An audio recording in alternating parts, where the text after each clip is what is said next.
morning, student. Now we are in a new chapter, that is chapter number 6, Combustion, Flame and Fuels.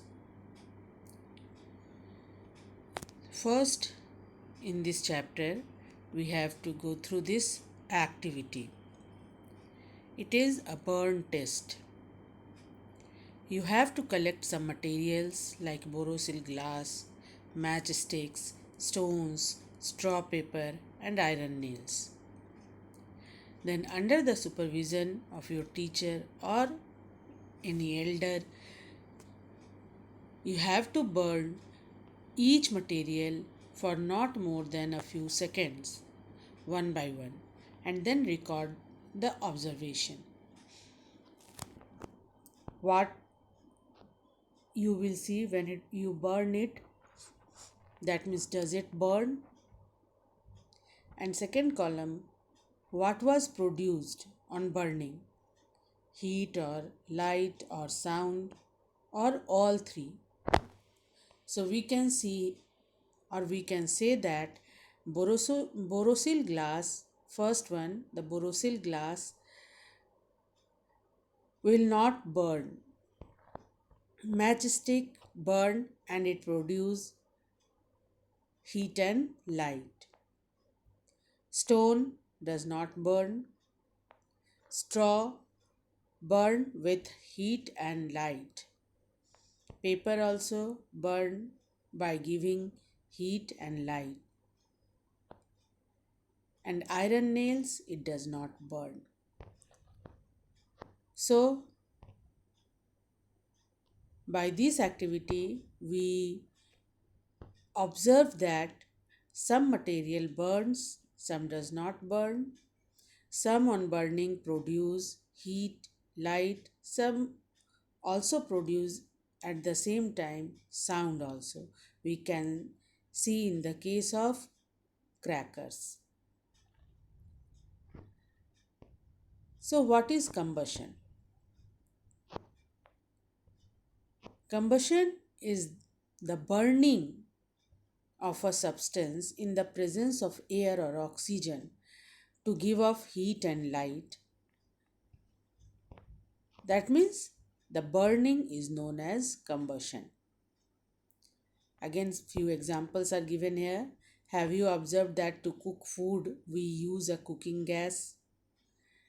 Similarly, while ironing clothes, we burn piece of coal inside the iron. It was happened earlier when the ironing can done by the piece of clothes, the iron get heated by putting burning piece of coal inside it. So why do you think we need cooking gas and coal? Because it gives energy, and that is heat and light energy by burning. Some materials on burning also release sound, as I told you just in the activity. And we can classify all materials on the basis of whether they burn or are combustible. Two types of substance are there on the basis of burning: combustible substance and non-combustible substance. Combustible substance, the material which get burned in the presence of oxygen, and non-combustible substance which cannot burn. So here in this activity we can say that borosil glass, stone and iron nails are non-combustible substance, whereas matchstick, straw and paper are combustible substance. So this combustion is when oxygen reacts with the substance, it getting burned, and the addition of oxygen here is called oxidation. So combustion is an oxidation process because it reacts with oxygen. Any substance, any material reacts with oxygen, so it is oxidation reaction. We can say that combustion is a chemical change, as we cannot get back the original substance after combustion.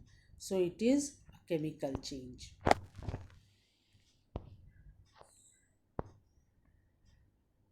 So a combustible substance that is used to produce heat or energy to do work is called fuel, coal, petrol, CNG, LPG, etc.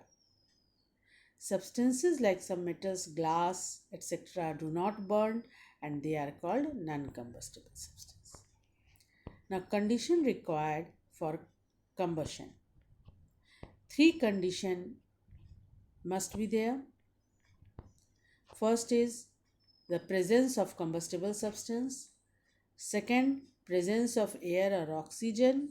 And third, ignition temperature.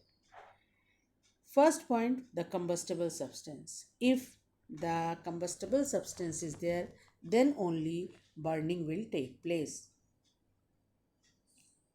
So, any substance which can burn must be present, then combustion takes place. For example, LPG, CNG, petrol, coal, all these, paper. Second, presence of air or oxygen. As we read here just now, that anything burns in presence of oxygen. So it must be there, then only combustion takes place. If oxygen will present, then only combustion takes place. It should be present in sufficient quantity, and in case of insufficient supply of oxygen, the combustion is incomplete and the fuel remains unburned. It cannot completely burn and it will remain unburned. Have you ever noticed that if the holes of a burner are blocked, then the bottom of the utensils get blackened because there is insufficient supply of oxygen? So smoke or particles, the black residue release there, and no complete combustion takes place. And third point is ignition temperature. In previous chapter, I had explained you the ignition temperature. It is a minimum temperature at which a substance starts burning. So different substances have different ignition temperature. For example, a matchstick catches fire when it is rubbed against a rough surface. A burning matchstick can set a paper on fire, but it cannot set a piece of wood on fire because wood and paper have different ignition temperature. Paper have lower ignition temperature, but the wood have higher ignition temperature, so it cannot catch fire by the help of burning matchstick. Some substances which are very high ignition temperature do not catch fire easily, when some substances like LPG and petrol which have low ignition temperature, they catch fire easily. And these substances are called inflammable substance. That means which can burn easily, that is inflammable substance. Petrol is inflammable, highly inflammable. That means if leakage of petrol is there and by any means it can catch fire very easily. And it is a fire triangle. That means for burning, these triangle must be completed. That means presence of fuel, then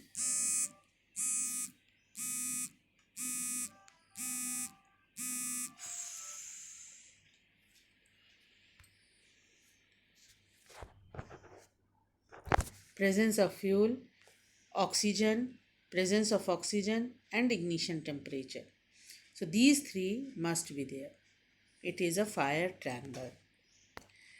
And do you see here, elements like sodium and phosphorus starts burning on their own when kept exposed to air.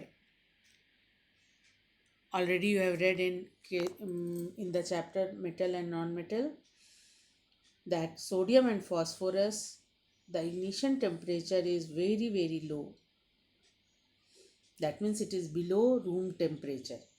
So when we keep it outside, then on its own it starts burning. So they are always stored in kerosene oil. That means they are highly reactive. They react with oxygen of the atmosphere and starts burning. So ignition temperature must be higher than the room temperature.